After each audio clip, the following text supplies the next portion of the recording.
Good evening दोस्तों, मैं संदीप कुमार। मैंने आज आप सबके लिए लेकर के आया सर एक जबरदस्त एक मस्त टॉपिक कंडीशन। क्या देखो, सबसे पहली बात है ना मेरे भाई कि आज ना आपका केमिस्ट्री में एक चैप्टर का टेंशन खत्म कर देंगे। देखो, सबसे पहली बात यह है ना कि आपको ना एसिड, बेस और साल्ट बोले तो पता है क्या, अम्ल, क्षारक और लवण, इससे ना आपको बहुत ज्यादा परेशान होते होंगे। लेकिन आज ये चैप्टर का आपका टेंशन खत्म होने वाला है। लेकिन इससे पहले मैं आपको बता देना चाहता हूं सर कि ये पूरा अम्ल, क्षार, लवण जो है ना वो थोड़ा सा सर बड़ा चैप्टर है और इससे आपके एग्जाम में क्वेश्चन भी लगभग 2 या 3 क्वेश्चन पूछा जाता है। इसलिए सर हम ये चैप्टर को आपको 2 क्लास में खत्म करेंगे, ठीक है, जिसका आज हमारा पहला क्लास है। इसके बाद हम कल एक क्लास इसका और लेंगे, ठीक है। और जो लोग इस वीडियो को लेट से देख रहे हैं सर, तो इसका अगले वीडियो का लिंक इस वीडियो के डिस्क्रिप्शन में दिया होगा, वहां से जाकर के आप सारे क्लासेस को देख सकते हैं, ठीक है। और चाहे पॉलिटेक्निक मैथ हो, चाहे पॉलिटेक्निक फिजिक्स हो, चाहे पॉलिटेक्निक केमिस्ट्री हो, ये तीनों का प्लेलिस्ट बना हुआ है यूट्यूब पे, वहां पे आपको सारा वीडियो मिल जाएगा। इस वीडियो के डिस्क्रिप्शन में वो सभी का लिंक दिया हुआ है, ठीक है। चलिए आइएगा सर, आज की क्लास को हम लोग कर देते हैं शुरुआत। क्लास शुरू करने से पहले बस इतना ही कहना चाहूंगा, चैनल पे पहली बार आए हो मेरे भाई तो सब्सक्राइब कर देना, ठीक है सर। चलिए आइएगा, कहता है क्या मेरे भाई, थोड़ी सी गौर करना। कहता है अम्ल, क्षारक और लवण क्या है। अम्ल बोले सर तो सबसे पहले हम आपको अम्ल को पढ़ाएंगे, इसके बाद आपको क्षारक को पढ़ाएंगे, इसके बाद आपको लवण को पढ़ाएंगे, ठीक है। कहता है क्या कि तेरी आंखों में मेरा चेहरा दिखता है। आओ, हमें कहता है क्या अम्ल क्या है, हम अम्ल किसे कहते हैं, तो अम्ल उसी को कहेंगे, अम्ल उसी को कहेंगे जो H+ आयन देता है। अम्ल जो है वो हमेशा H+ आयन क्या करता है, देता है। मैं आपको क्या बता रहा हूं, अम्ल उसी को कहेंगे जो H+ आयन क्या कर देता है, देता है। और जो नीले लिटमस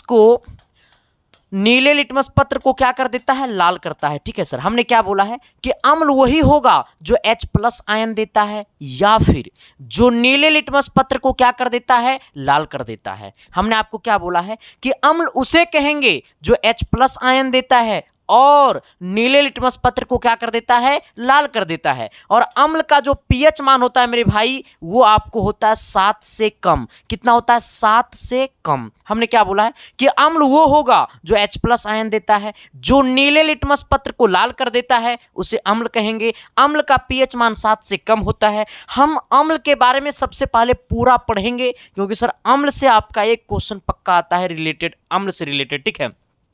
आपको हम ये भी पढ़ाएंगे कि नींबू में कौन सा अम्ल पाया जाता है। हम सब कुछ पढ़ाएंगे मेरे भाई, बस पेशेंस बना करके रखना। चलिए क्लास को कर देते हैं आगाज। क्लास शुरू करने से पहले बस एक बार अच्छा लगेगा तब लाइक कर देना, ठीक है सर। कहता है एसिड, अम्ल, आप लोग अभी मत लिखिएगा, ठीक है। कहता है अम्ल किसे कहते हैं, कहता है वे पदार्थ जो खट्टे होते हैं। अम्ल का स्वाद कैसा होता है, खट्टा होता है। हमने क्या बोला है कि वे पदार्थ जो खट्टे होते हैं, नीले लिटमस पत्र को लाल कर देते हैं, उसे क्या कहते हैं, अम्ल कहते हैं।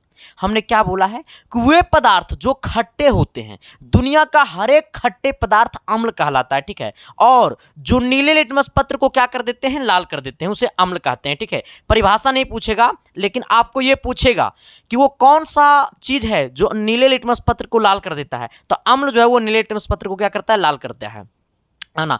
आर्हेनियम के अनुसार आपको यह पूछेगा, हाँ, आर्हेनियम के अनुसार अम्ल का परिभाषा क्या है, ये पूछता है। थोड़ी सी गौर कर लेना मेरे भाई, यही सब चीज तो आप नहीं जानते हैं, तो आपको लगता है कि पॉलिटेक्निक जो है सर वो सिलेबस से बाहर एग्जाम पूछ रहा है। नहीं मेरे भाई, यही सब चीज तो आपको जानना है। कहता है कि आर्हेनियम के अनुसार अम्ल का परिभाषा क्या होता है।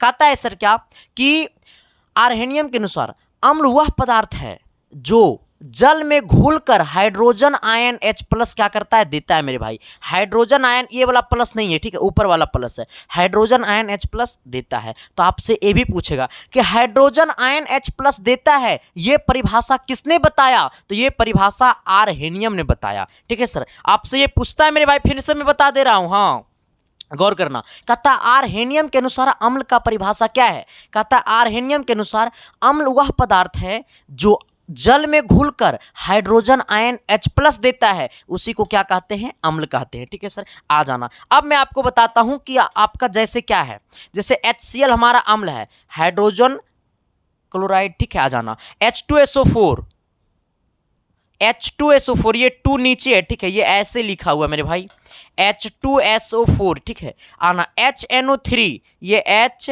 NO3, ये आपका CH3COOH, ठीक है, आ जाना। तो हमने क्या बोला, आर्हेनियम के अनुसार अम्ल का परिभाषा क्या है, तो अम्ल वह पदार्थ है जो जल में घुलकर हाइड्रोजन आयन H+ देता है, उसे अम्ल कहते हैं। जैसे में HCl है, H2SO4 है, ये सब तो जानते होंगे। आना, अब आना थोड़ी सी मेन पॉइंट, क्योंकि सर हम लोग धीरे धीरे अपनी दुनिया में चलेंगे, ठीक है। आना, ये सब चीज़ तो आप क्लास 10th में भी पढ़वे किए होंगे, 9th में भी पढ़े होंगे, भले कि तुमको याद नहीं है, वो अलग की मैटर है, ठीक है। आना, कहता है क्या सर कि ब्राउन अस्टेड लॉरी, थोड़ी सी सर समझ रहा है ना, हाँ, गोंगा हम नहीं है, प्रोनाउंसिएशन थोड़ा सा सही से नहीं हो रहा है, ठीक है। ऐसा नहीं कि हमको सही सही बोला नहीं आ रहा है, उच्चारण कर रहे हैं तो ये सोच लेना कि मास्टरवा के तो कुछ जानकारी ही नहीं है। हाँ, आ जाना सर। कहता है क्या कि ब्राउन अस्टेड लॉरी के अनुसार अम्ल का वह गुण अथवा आयन है जो प्रोटॉन देने की क्षमता रखता है। मेरे गंभीर विषय है मेरे भाई, अगर प्रोटॉन अगर देने की क्षमता रखता है तो वो अम्ल में क्या है, ताकत है। क्यों, आखिरकार में अम्ल प्रोटॉन ही क्यों देता है, इलेक्ट्रॉन क्यों नहीं देता है, इस बात बड़ा गंभीर विषय है। हमें यहां पे हमने क्या बोला है कि ब्राउन अस्टेड लॉरी के अनुसार है कि अनुसार अम्ल का वह गुण अथवा आयन है जो प्रोटॉन देने की क्षमता को रखता है। अम्ल जो है वो वह गुण है जो प्रोटॉन देने की क्षमता को रखता है। ये किसने बताया, तो ब्राउन अस्टेड ने बताया। अम्ल जो है वो प्रोटॉन, अम्ल जो है सर मेरे भाई वो प्रोटॉन देने की क्षमता रखता है। ये बात किसने बताया, तो ब्राउन अस्टेड ने बताया। आखिरकार में अम्ल जो है वो प्रोटॉन ही क्यों देता है, इलेक्ट्रॉन क्यों नहीं देता है। इधर आना थोड़ा सा, देखो सबसे पहले इस बात को समझ लेना मेरे भाई। जैसे मैं अगर आपको बोलूं कि ये हमारा क्या है सर, ये हाइड्रोजन है, ठीक है। आना, हाइड्रोजन हमारा अम्ल जो है वो हमारा हाइड्रोजन अम्ल का परिभाषा ही होता है वो जो H+ आयन देता है। जैसे अगर मैं आपके सामने लिखूं, जैसे अगर आपके सामने लिखूं ये Na है, ठीक है। आ जाना, Na में आपको 11 गो इलेक्ट्रॉन होता है और 23 गो क्या होता है सर, सॉरी 11 हमारा होता है इसका परमाणु संख्या।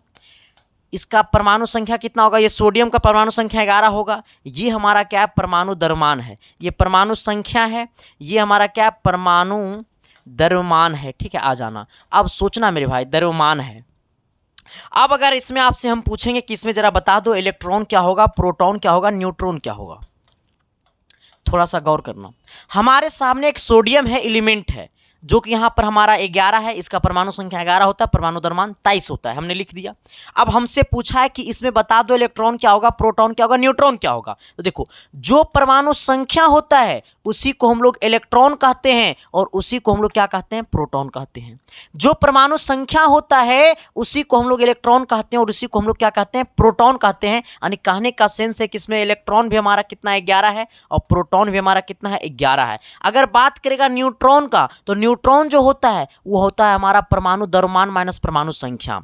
न्यूट्रॉन जो होता है मेरे भाई वो होता है परमाणु द्रव्यमान माइनस होता है परमाणु संख्या। क्या होता है मेरे भाई, परमाणु संख्या। यानी 23 माइनस कितना होगा, 11 बोले तो 12। लेकिन इलेक्ट्रॉन के पास कैसे चार्ज होते हैं, इलेक्ट्रॉन के पास कैसा चार्ज होता है, निगेटिव चार्ज होता है। और ये वाला प्रोटॉन के पास आपका पॉजिटिव चार्ज होता है। और ये वाला न्यूट्रॉन के पास क्या होता है, चार्ज लेस होता है। हमने क्या बोला है आपको, हमने बोला मेरे भाई कि इलेक्ट्रॉन के पास कैसा चार्ज होता है, नेगेटिव चार्ज होता है। प्रोटॉन के पास कैसा चार्ज होता है, पॉजिटिव चार्ज होता है। न्यूट्रॉन के पास कैसा चार्ज होता है, चार्ज लेस होता है। अब हमने आपको यहाँ पे क्या बोला है, हमने बोला है कि जो प्रोटॉन देने की क्षमता रखता है। अब सोचो, हमने आपको ये लिखाया था कि अम्ल वो होता है जो H+ आयन देता है, अम्ल वो होता है जो H+ आयन देता है। और यहाँ पे हमने बोला है कि के अनुसार, ब्राउन अस्टेड लॉरी के अनुसार अम्ल वह गुण अथवा आयन है जो प्रोटॉन देने की क्षमता रखता है। आना सर, अम्ल इसलिए प्रोटॉन देने की क्षमता रखता है क्योंकि अम्ल जो है सर, अम्ल का परिभाषा ही होता है जो H+ आयन देता है। अब सोचो मेरे भाई, प्रोटॉन के पास पॉजिटिव चार्ज है, इसीलिए तो प्रोटॉन देने की क्षमता रखता है। अगर इलेक्ट्रॉन देने की क्षमता रखता तो निगेटिव चार्ज हो जाता, ठीक है सर। और जो कि अम्ल में कोई निगेटिव चार्ज होता ही नहीं है, अम्ल में कोई निगेटिव चार्ज नहीं होता है, क्योंकि अम्ल कहता है कि जो H+ आयन देता है, अम्ल वो होता है जो H+ आयन देता है, उसी को अम्ल कहते हैं। और जिस पे चार्ज पॉजिटिव होगा वही हमारा देने के काम करेगा, है ना। अब मैं अगर आपको बोलूंगा कि ये सोडियम पे +1 चार्ज है ना। अब देखो, हमने आपको बोल दिया कि सोडियम पे +1 है, इसमें इलेक्ट्रॉन क्या होगा, प्रोटॉन क्या होगा, और इसमें न्यूट्रॉन क्या होगा। अब बता देना सर, अब जरा इसमें बता देना सर। देखो, ये नॉर्मल तरीका था हम लोग का, ये हमारा क्या था, नॉर्मल तरीका था, ये हम लोग का नॉर्मल था, ठीक है सर। ये हमारा नॉर्मल वाला था, ये हमारा नॉर्मल वाला था, ठीक है। आ जाना, लेकिन अब आना मेन वाला में सर। अब ऐसे आपसे पूछेगा, आपसे कभी कभी ऐसे पूछेगा, ठीक है, ऐसे में पूछेगा, यहाँ पे प्लस चार्ज दे देगा और आपसे पूछेगा इसमें बता दो इलेक्ट्रॉन क्या होगा, प्रोटॉन क्या होगा, न्यूट्रॉन क्या होगा। आना, देखो, कोई भी एलिमेंट पे अगर पॉजिटिव चार्ज है, इसका मतलब ये अपने आप को बताता है कि इलेक्ट्रॉन देता है या प्रोटॉन देता है, प्रोटॉन देने की क्षमता रखता है। हमने यही ना लिखा था, यहाँ पे आ जाना, हमने यही ना लिखा था कि प्रोटॉन देने की क्षमता रखता है। अब सोचना मेरे भाई, जब यहाँ पे सोचना, अब सोचो, ये जो है ये प्रोटॉन देने की क्षमता रखता है, यानी ये प्रोटॉन क्या करता है, देता है। ये प्रोटॉन क्या करता है, देता है मेरे भाई। ये कभी कभी आपको यहाँ पे ये समझना होगा कि प्रोटॉन जब ये देता है, प्रोटॉन क्या करता है, देता है, इसका मतलब इसका तो परमाणु संख्या 11 होता है, परमाणु द्रव्यमान 23 होता है। इसका मतलब ये है कि अब ये एक प्रोटॉन को दे दिया, अब ये एक प्रोटॉन को दे दिया। इसका देखो, ये नीचे इसका परमाणु संख्या है, और यही वाला परमाणु संख्या को, यही वाला परमाणु संख्या को हमको लोग कहते हैं इलेक्ट्रॉन और कहते हैं प्रोटॉन, यानी यही परमाणु संख्या को हम लोग क्या कहते हैं, इलेक्ट्रॉन और प्रोटॉन। यानी अब सोचो, इसमें हमारा इलेक्ट्रॉन की वैल्यू 11 है और प्रोटॉन की वैल्यू 11 है, लेकिन इसमें एक जो है आयन वो क्या कर दिया, देता है। एक प्लस चार्ज है, इसका मतलब एक इलेक्ट्रॉन को क्या करता है, देता है, प्रोटॉन को देता है, ठीक है सर। आना, जब एक प्रोटॉन को वो दिया है, इसका मतलब है अगर वो इलेक्ट्रॉन को देता तो चार्ज क्या लेते, माइनस, ठीक है ना। ऐसा हम लोग नॉर्मली समझेंगे कि इलेक्ट्रॉन को क्या करता है, देता है, ठीक है। आ जाना, अब इसमें ये क्या है ना सर, कि जब यहाँ पे प्लस चार्ज है, ये यहाँ पे जब प्लस चार्ज है, इलेक्ट्रॉन को देता है, मतलब घटता है, क्या होता है, घटता है। अब इसमें प्रोटॉन जो है वो 11 नहीं रहेगा, अब इसमें प्रोटॉन हो जाएगा 11 माइनस 1 बोले तो 10, क्योंकि एक इलेक्ट्रॉन को वो क्या कर दिया, दे दिया, ठीक है सर। एक प्रोटॉन को वो दे दिया, इलेक्ट्रॉन नहीं दिया। अगर हम बोलते कि इलेक्ट्रॉन दिया तो इलेक्ट्रॉन हो जाता 10, तो इसको 11 रहने दो, क्योंकि हमसे वो बोला है कि प्रोटॉन देता है। हमसे सवाल में बोलता है, अम्ल बोलता है कि प्रोटॉन देता है, इसलिए प्रोटॉन में -1 हो जाएगा। अगर बोलता कि इलेक्ट्रॉन देता है तो इसमें हम इलेक्ट्रॉन में को माइनस कर देते, ठीक है सर। आ जाना, न्यूट्रॉन क्या हो जाएगा, तो ऊपर वाले में से नीचे वाले को घटा देना, तो 23 में से घटा दो मेरे भाई 11 को, यानी 12 हो जाएगा। कोई दिक्कत है, हमने आपको क्या समझा, जो भी हम समझाना चाह रहे थे ना उसके ऊपर भी हम बहुत सारा सवाल करवाएंगे, ठीक है। थोड़ा सा पेशेंस बना करके आना, जो लोग समझा, जो समझा नहीं समझा तो भी और हम समझाएंगे, ठीक है सर। आ जाना, अब थोड़ा सा आना मेरी तरफ। अब मैं आपको क्या बताना चाह रहा हूँ, हाँ, ब्रॉन रस्टेड ने बोला था क्या, ब्रॉन रस्टेड लॉरी के अनुसार अम्ल वह गुण अथवा आयन है जो प्रोटॉन देने की क्या करता है, क्षमता रखता है, ठीक है सर। अब थोड़ा सा आना, अम्ल के 2 प्रकार होते हैं। अम्ल कितने प्रकार के होते हैं, 2 प्रकार के होते हैं, थोड़ी सी गौर करना।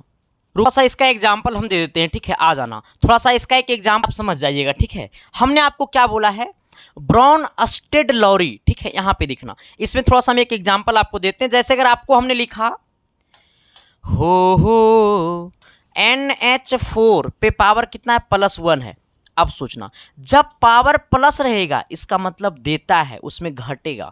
पावर प्लस रहेगा तो क्या होगा मेरे भाई, घटा, H3 हो जाएगा और यहाँ पे हो जाएगा H+ हो जाएगा, ठीक है सर। NH3 हो जाएगा, यहाँ पे क्या हो जाएगा, H+ हो जाएगा।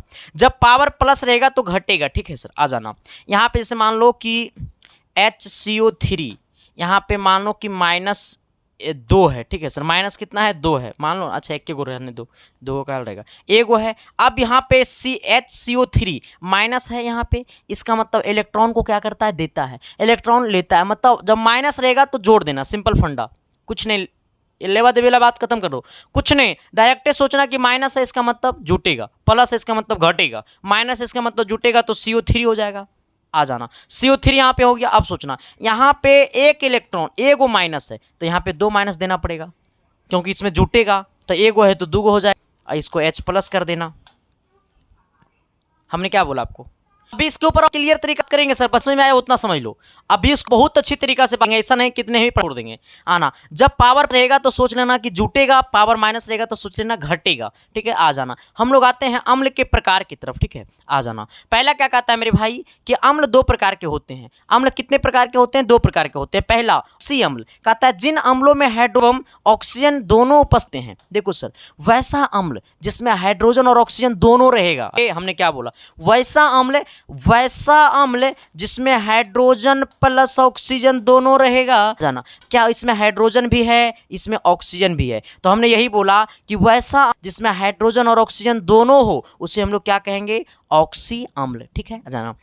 ऐसे हम लिख सकते हैं HNO3, इसमें हाइड्रोजन भी है ऑक्सीजन भी है। ठीक है, तो हमने यही बोला है ऑक्सी अम्ल किसे कहते हैं। ये पूछेगा आपको कि ऑक्सी अम्ल किसे कहते हैं, ये नहीं पूछेगा वैसा वो कहेगा ना कि वो अम्ल जिसमें ऑक्सीजन और हाइड्रोजन दोनों उपस्थित हो उसे क्या कहते हैं, तो आपको बता देना कि ऑक्सी अम्ल कहते हैं। जैसे यहाँ पे हाइड्रोजन है, यहाँ पे ऑक्सीजन है। ठीक है, आ जाना। अगला कहता है मेरे भाई हाइड्राइड। अरे रुको। हाइड्राइड क्या? हाइड्रा अम्ल जिसमें सिर्फ हाइड्रोजन रहेगा, ऑक्सीजन नहीं रहेगा। हाइड्रा अम्ल का मतलब जिसमें हाइड्रोजन रहेगा, ऑक्सीजन नहीं रहेगा। इसका अगर मैं आपके एग्जांपल की बात करूंगा तो HCl। अच्छा, HCl हमारा क्या है? HCl हमारा अम्ल है जिसमें ओनली 4 हाइड्रोजन है, ऑक्सीजन नहीं ना है। अगर मैं आपको बोलूँ तो HCN क्या है सर? HCN भी सिर्फ हाइड्रोजन है, ऑक्सीजन नहीं है। तो ये सब हमारा कौन सा है? हाइड्रा अम्ल है। कौन सा अम्ल है? हाइड्रा अम्ल है। ठीक है, तो हाइड्रा अम्ल उसे कहते हैं जिसमें सिर्फ हाइड्रोजन रहेगा। ऑक्सी अम्ल उसे कहेंगे जिसमें ऑक्सीजन और हाइड्रोजन दोनों रहेगा। क्या? हाइड्रा अम्ल उसे कहेंगे जिसमें सिर्फ हाइड्रोजन रहेगा। वैसा अम्ल जिसमें सिर्फ हाइड्रोजन हो उसे हाइड्रा अम्ल। वैसा अम्ल जिसमें हाइड्रोजन और ऑक्सीजन हो उसे कहेंगे ऑक्सी अम्ल। ठीक है, चलिए आइएगा सर, हम लोग आते हैं थोड़ा सा मेन इंपॉर्टेंट पॉइंट की तरफ आते हैं। इसका नाम अम्लों के गुण। क्या कहते हैं मेरे भाई? अम्लों के गुण। कौन गुण? अम्ल के गुण। ठीक है, आ जाना। अम्लों के गुण, प्रॉपर्टीज ऑफ एसिड।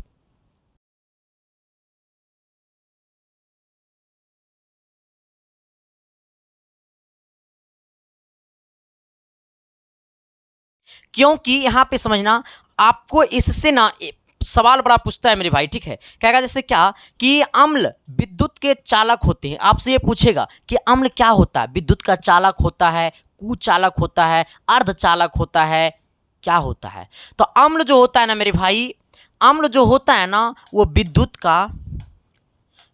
का चालक है। ठीक है, क्या है मेरे भाई? चालक है। ठीक है, यही आपसे पूछेगा। मतलब ये पूछता है कि अम्ल क्या है? विद्युत का चालक है या आचालक है या कुचालक है या अर्धचालक है? तो अम्ल जो है वो विद्युत का चालक है। ठीक है, हमने साफ शब्दों में लिखा है कि अम्ल विद्युत का चालक होते हैं। 2 नंबर में सक्रिय धातुओं से क्रिया करके अम्ल हाइड्रोजन मुक्त करते हैं। अच्छा, हाइड्रोजन मुक्त कब करते हैं? जब सक्रिय धातु से क्रिया करके। बोलते बोलते दांत कट गया जी, ज़्यादा नहीं कटा, थोड़ा सा कटा। हमने क्या बोला मेरे भाई? आ जाना। हमने क्या बोला कि सक्रिय धातुओं से क्रिया करके हाइड्रोजन अम्ल मुक्त करते हैं। हाइड्रोजन अम्ल कब मुक्त करते हैं? हाइड्रोजन मुक्त कब करते हैं? जब सक्रिय धातुओं से क्रिया करके अम्ल जो है वो हाइड्रोजन मुक्त करते हैं। ठीक है, आ जाना। ये सब गुण है। ठीक है, अम्ल का गुण है। आना अम्ल का तीसरा गुण में आना कि अम्ल धातु और नाइट्रेट। ठीक है, कार्बोनाइट्रेट। ठीक है मेरे भाई, क्या लिखे हैं? थोड़ा सा लग रहा है टाइपिंग गलत। क्या है? तुझे देख कर कार्बोनाइट्रोट। ठीक है, कार्बोनाइट्रोट। ठीक है, नाइट्रोट। क्या आ जाना। अच्छा ठीक, तो कार्बोनाइट्रेट ये क्या है? तुम यहाँ तो गलत लिख दिया तुम। कार्बोनेट्रो ऐसे कर दो। ठीक है, हाँ। हमने क्या बोला है कि अम्ल धातु कार्बोनेट तथा धातु बाई कार्बोनेटों से अभिक्रिया करके कार्बन डाइऑक्साइड गैस मुक्त करती है। क्या मुक्त करती है? कार्बन डाइऑक्साइड गैस मुक्त करती है। आना 4 नंबर की तरफ। कहता है अम्ल क्षारकों के साथ क्रिया करके लवण तथा जल बनाते हैं। अम्ल जो है वो क्षारक के साथ क्रिया करेगा तो लवण तथा जल बनाएगा। क्या बनाएगा मेरे भाई? लवण और प्लस क्या बनाएगा? जल बनाएगा। हमने क्या बोला है आपको कि अम्ल क्षारक के साथ क्रिया करेगा, अम्ल जो है वो क्षारक के साथ अभिक्रिया करेगा तो लवण प्लस क्या बनाएगा? जल बनाएगा। हमने क्या बोला कि अम्ल जो है वो क्षारक के से जब अभिक्रिया करेगा तो लवण प्लस क्या बनाएगा? जल बनाएगा। ठीक है, इस बात को नोट कर लेना। आना अब कुछ नोट पॉइंट में आना मेरे भाई, अम्ल के उपयोग में आना। ठीक है, कुछ नोट पॉइंट डालना और इसमें थोड़ा सा आना। ठीक है, और एक बात और बता देना चाहता हूं सर, अगर आपको क्लास अच्छा लग रहा है ना तो प्लीज़ कमेंट बॉक्स में कमेंट करके बता देना। जब सही चीज़ को सही जगह नहीं पहुंचा लोगे तो सही चीज़ लोग कैसे पढ़ाएगा? है ना सर, आ जाना। अच्छा एक बात और आप सभी को मैं बता देना चाहता हूं, जिन किन्हीं को अगर 1500 गेस क्वेश्चन चाहिए, इंपॉर्टेंट क्वेश्चन जिसको कहता है इंपॉर्टेंट, अगर वो क्वेश्चन चाहिए तो आपके पास 1500 गेस क्वेश्चन मिलेगा। ठीक है सर, जहां पे सर आपको कुछ करना नहीं पड़ेगा, वो क्वेश्चन ही नहीं उसमें सोल्यूशन भी है।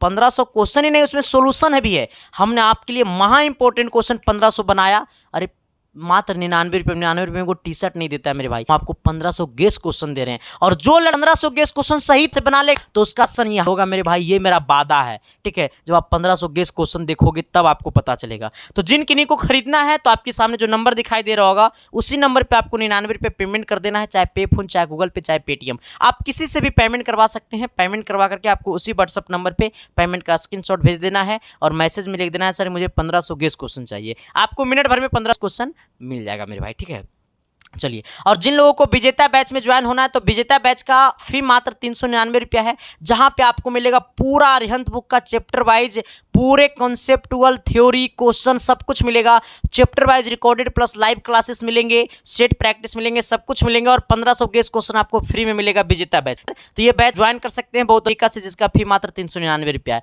इसको ज्वाइन करने के लिए आपको अपने मोबाइल के प्ले स्टोर से डालना पड़ेगा SK साइंस क्लासेस ऐप, जहां पे आपको मिलेगा विजेता बैच। और जो लोग खुद से पे फोन पेटीएम नहीं चलाते हैं, दूसरे से अगर पेमेंट करवाना चाहते हैं तो आप इसी नंबर पे 399 रुपया पेमेंट कर दीजिएगा और पेमेंट करके आपको इसी व्हाट्सएप नंबर पे पेमेंट का स्क्रीनशॉट भेज दीजिएगा। और साथ ही जब आप ऐप को डाउनलोड किए होंगे तो उस टाइम आपसे मोबाइल नंबर और पासवर्ड मांगा होगा, वही मोबाइल नंबर और पासवर्ड आपको व्हाट्सएप पे भेज देना है, मिनट भर में आपका कोर्स खुल जाएगा। ठीक है सर, चलिए आइएगा, हम लोग को क्या पढ़ना है? अम्ल का उपयोग। अम्ल का कहाँ से होता है, अम्ल का उपयोग क्या है, इसके ऊपर हम थोड़ी सी बातें करते हैं।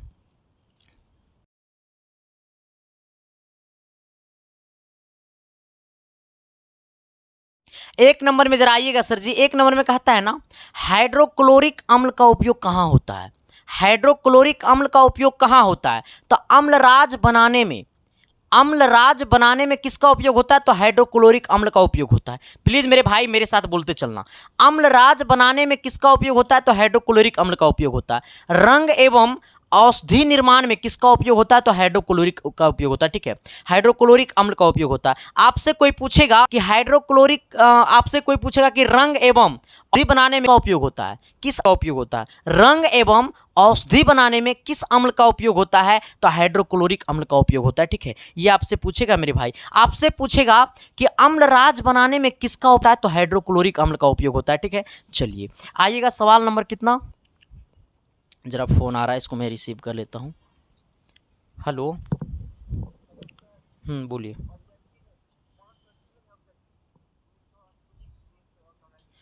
बाकी सब 20 को मिलेगा, बाकी सब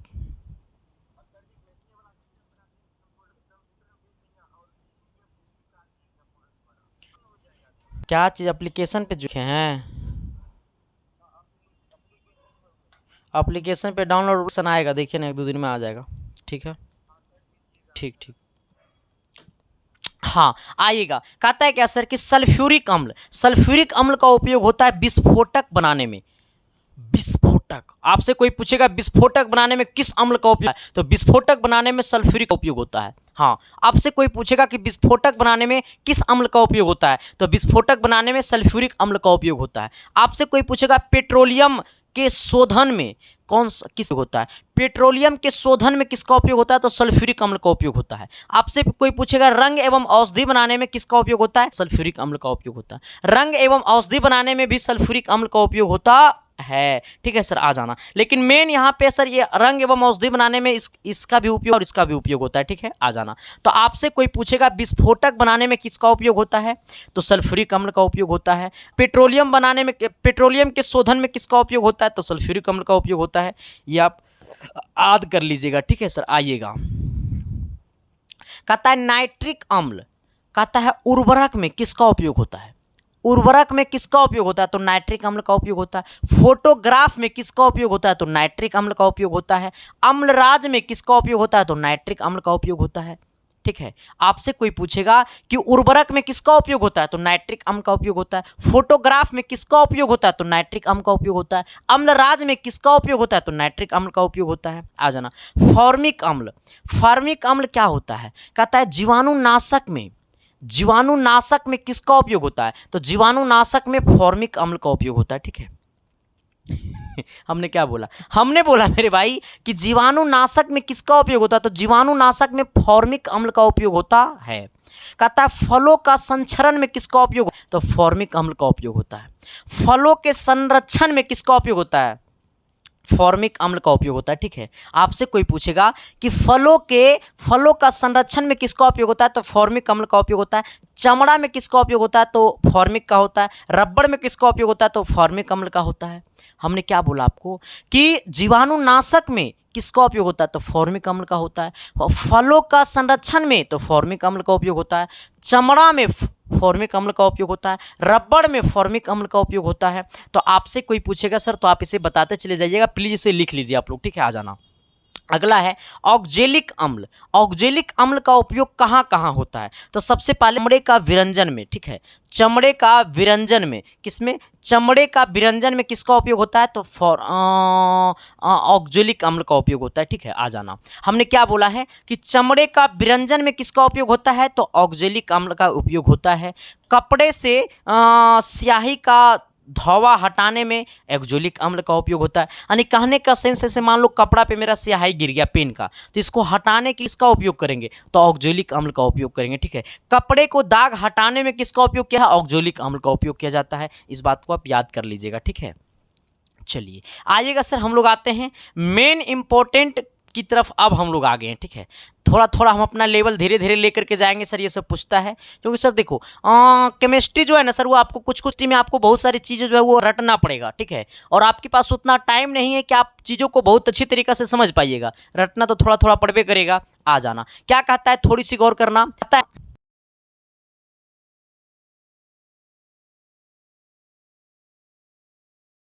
कहता है ऑक्जेलिक अम्ल, ठीक है। रुक जाओ रुक जाओ रुक जाओ रुक जाओ, इसको तो हम अच्छा, ये पचमा नहीं पढ़ाए थे, ये तो हो ही गया ना। ऑक्जेलिक अम्ल चमड़े एवं बिरंज धोआई में पढ़ाइए दिए। अब हम लोग इस थोड़ा सा पढ़ते हैं, ठीक है ना। ये क्या हमारा है? प्राकृतिक स्रोत एवं अम्ल। कहने का सेंस है कि सिरका में कौन सा अम्ल पाया जाता है? हमने ये बोला है कोई भी प्राकृतिक स्रोत हो तो उसमें अम्ल की मात्रा पाया जाता है। वैसा प्राकृतिक स्रोत जिसमें अम्ल की मात्रा पाया जाता है, तो कौन सी अम्ल की मात्रा पाया जाता है? जैसे नींबू, दही, ये सब में कौन से अम्ल पाया जाता है, वो सब कुछ आपको हम बताएंगे, ठीक है। कहता है सिरका में कौन सा अम्ल पाया जाता है? तो एसिटिक अम्ल पाया जाता है, ठीक है। कहेगा सिरका में कौन सा अम्ल पाया जाता है? तो एसिटिक अम्ल पाया जाता है। कहेगा संतरा में कौन सा अम्ल पाया जाता है? तो साइट्रिक अम्ल पाया जाता है। अच्छा, एक बात और आपको हम बता देना चाहते हैं, ये पीडीएफ जो है सर वो आपको फ्री ऑफ कॉस्ट मिल जाएगा टेलीग्राम पे, ठीक है। आप लोग अपने मोबाइल के टेलीग्राम में जाना और सर्च कर लेना संदीप कुमार। टेलीग्राम पे क्या सर्च कर लेना मेरे भाई? संदीप कुमार टेलीग्राम पे सर्च कर लेना। जैसे ही टेलीग्राम पे संदीप कुमार सर्च करोगे तो मेरा आईडी खुल जाएगा। उस आईडी में 11,000 से अधिक लोग ज्वाइन होंगे, उसी आईडी को ज्वाइन करना, ठीक है। अगर इतना से नहीं खुलेगा तो इसका यूजर नेम सर्च कर लेना @ इसका यूजर नेम है @संदीप 7295, ठीक है सर। उसे ज्वाइन कर लेना, वहाँ पे इसका पीडीएफ मिल जाएगा। इसी का नहीं पीडीएफ सब कुछ वहाँ पे मिल जाएगा, ठीक है। हाँ ना।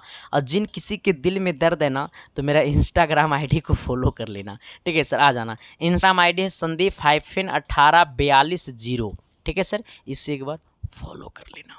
चलो आना सर। कहता है क्या? थोड़ी सी गौर करना। हमने आपको क्या बोला? मेरे साथ प्लीज़ मेरे भाई मेरे साथ बोलना, ताकि मम्मी पापा भी सुने तो लगे कि नहीं मेरा बच्चा पढ़ रहा है, ठीक है। आओ मेरे साथ बोलते चलना। सिरका में कौन सा अम्ल पाया जाता है? एसिटिक अम्ल पाया जाता है। संतरा में कौन सा अम्ल पाया जाता है? साइट्रिक अम्ल पाया जाता है। इमली में कौन सा अम्ल पाया जाता है? टर्टरिक अम्ल पाया जाता है। टमाटर में कौन सा अम्ल पाया जाता है? ऑक्जेलिक अम्ल पाया जाता है। खट्टा दूध एवं दही में कौन सा अम्ल पाया जाता है? लैक्टिक अम्ल पाया जाता है। खट्टा दूध एवं दही में कौन सा अम्ल पाया जाता है? तो लैक्टिक अम्ल पाया जाता है। नींबू में कौन सा अम्ल पाया जाता है? तो साइट्रिक अम्ल पाया जाता है। चींटी का डंक में कौन सा अम्ल पाया जाता है? तो मेथेनोइक अम्ल पाया जाता है। चींटी के डंक में कौन सा अम्ल पाया जाता है? तो मेथेनोइक अम्ल पाया जाता है। ठीक है सर, आ जाना।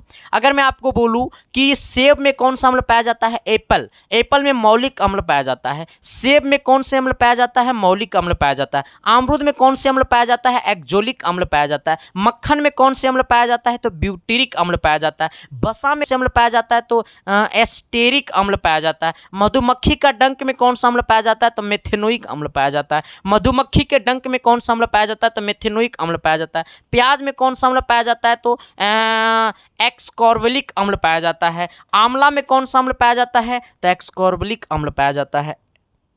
एस्कॉर्बिक अम्ल पाया जाता है। ठीक है सर, आ जाना। इसका प्रोनाउंसिएशन देख लेना तुम, ठीक है, क्योंकि हमको बोलने नहीं आ रहा है अभी। आओ, तुम जो समझना है तुमको समझ लो, क्योंकि तुम तो समझ जाओगे, अरे मास्टर बा के तो पढ़ना ही नहीं आ रहा है। आओ इधर, आइए सर। कहता है क्या, थोड़ी सी गौर करना। एक बार हम लोग इसको दोबारा देखते हैं, इसके बाद एक नया पॉइंट की तरफ चलेंगे हम लोग। ठीक है, आना। कहता है क्या सर कि तेरी आंखों में मेरा चेहरा दिखता है। आओ, कहता है ना सर क्या कि सिरका में कौन सा अम्ल पाया जाता है? तो एसिटिक अम्ल पाया जाता है। मेरे साथ बोलते चलना, सभी कोई मेरे साथ बोलेगा, जो नहीं बोलेगा सर तो उसको मैं समझ लेना मैं क्या करूंगा, शादी नहीं होगा। हाँ बोलो तुम। कहता है सिरका में कौन सा अम्ल पाया जाता है? बोलो ना रे, एसिटिक अम्ल। संतरा में कौन सा पाया जाता है? बोलो, कस के बोलो, साइट्रिक अम्ल। इतना कस के मत बोलना कि पड़ोसी वाला भी तुम्हारा जाग जाए। कहता है इमली में कौन सा अम्ल पाया जाता है? तो टर्टरिक अम्ल पाया जाता है। टमाटर में कौन सा अम्ल पाया जाता है? तो एक्जोलिक अम्ल पाया जाता है। खट्टा दूध या दही में कौन सा अम्ल पाया जाता है? तो लैक्टिक अम्ल पाया जाता है। नींबू में कौन सा अम्ल पाया जाता है? तो साइट्रिक अम्ल पाया जाता है। चींटी का डंक में कौन सा अम्ल पाया जाता है? तो मेथेनोइक अम्ल पाया जाता है। ठीक है सर, आ जाना। मेथेनोइक अम्ल। अगला कहता है सेब में कौन सा अम्ल पाया जाता है? कहेगा सेब में कौन सा अम्ल पाया जाता है? तो मौलिक अम्ल पाया जाता है। अमरूद में कौन सा पाया जाता है? तो एक्जोलिक अम्ल पाया जाता है। मक्खन में कौन सा अम्ल पाया जाता है? तो ब्यूटेरिक अम्ल पाया जाता है। बसा में कौन सा अम्ल पाया जाता है? तो अस्टेरिक अम्ल पाया जाता है। मधुमक्खी के डंक में कौन सा अम्ल पाया जाता है? तो मेथेनोइक अम्ल पाया जाता है। प्याज में कौन सा अम्ल पाया जाता है? तो एक्सकॉर्बिक अम्ल पाया जाता है। आंवला में कौन सा अम्ल पाया जाता है? तो एक्सकॉर्बिक अम्ल पाया। आंवला खाने का चीज़ है मेरे भाई, इसमें फुल्ली विटामिन सी पाया जाता है। आंवला, अगर आँख किसी का कमजोर है तो आंवला खाओ, बहुत उसमें विटामिन पाया जाता है। वो हर चीज़ खाओ जिसमें ये विटामिन ए अम्ल पाया जाता है। ठीक है सर, क्योंकि उसमें आँख के लिए बहुत ज़्यादा फायदेमंद है। ठीक है, आ जाना। सर आज तक का हमने अम्ल को थोड़ा सा, अम्ल में अभी हम सब कुछ पढ़ा दिए हैं, लेकिन हम मेन अम्ल पे पावर जो होता है सर वो हमने अभी नहीं पढ़ा पाया, तो थोड़ा सा सर आज भर माफ़ करना, आज क्लास इतना ही रहेगा। लेकिन सर मेरा कोशिश था कि एक क्लास में ख़त्म कर दें, लेकिन एक क्लास में हम सोचे कि ख़त्म नहीं हो पाएगा, तो इसको हम 2 क्लास में ख़त्म कर देते हैं। ठीक है, कोई दिक्कत तो नहीं ना है? अगला क्लास देखना चाहते हो ना तो सब्सक्राइब कर देना, लाइक भी कर देना, शेयर भी कर देना। ठीक है, चलो अगला क्लास के लिए तैयार हो जाना। Thank you sir, love you.